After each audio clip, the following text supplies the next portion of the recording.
जय हिंद मित्रांनो, mutual fund adviser आणि investor या यूट्यूब चॅनलवर आपले सहर्ष स्वागत आहे.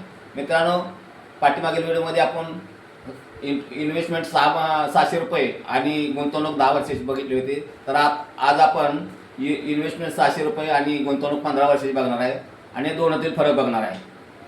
तर चला मित्रांनो, आपण व्हिडिओला स्टार्ट करूया.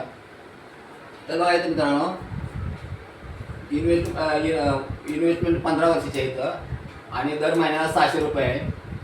इंटरेस्ट रेट आहे तुमचा 14% आणि टाईम पिरियड आहे म्हणजे वेळ आहे 15 वर्षाची. आणि तुमची झालेली अमाऊंट म्हणजे 15 वर्षाची 600 रुपये झालेली अमाऊंट किती आहे? 1,08,000 रुपये. आता त्याचा व्याज दर तुम्हाला व्याज किती मिळते बघा इथं. तर इथं 2,31,124 रुपये व्याज तुम्हाला मिळते. आणि तुमची टोटल अमाऊंट किती ती तिने मिळून टोटल अमाऊंट किती ती बघा, तर 3,39,124 रुपये. आता पाठी व्हिडिओमध्ये आपण हे बघितलं बघा, 10 वर्षाची इन्व्हेस्टमेंटमध्ये तुम्हाला किती आली ती टोटल अमाऊंट, तर 1,49,575 रुपये. तर आता आपण दोघी 5 वर्ष जर आपण जास्त इन्व्हेस्टमेंट केली तर किती आपल्याला फरक पडतो तर बघूया.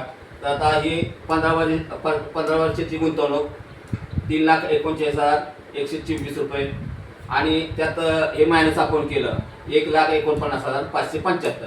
तर बघा इथे किती आकडा येते बघा, तर 1,49,549 हा 5 वर्षाचा फरक आहे बघा. एवढा फरक पडतोय 5 वर्षात.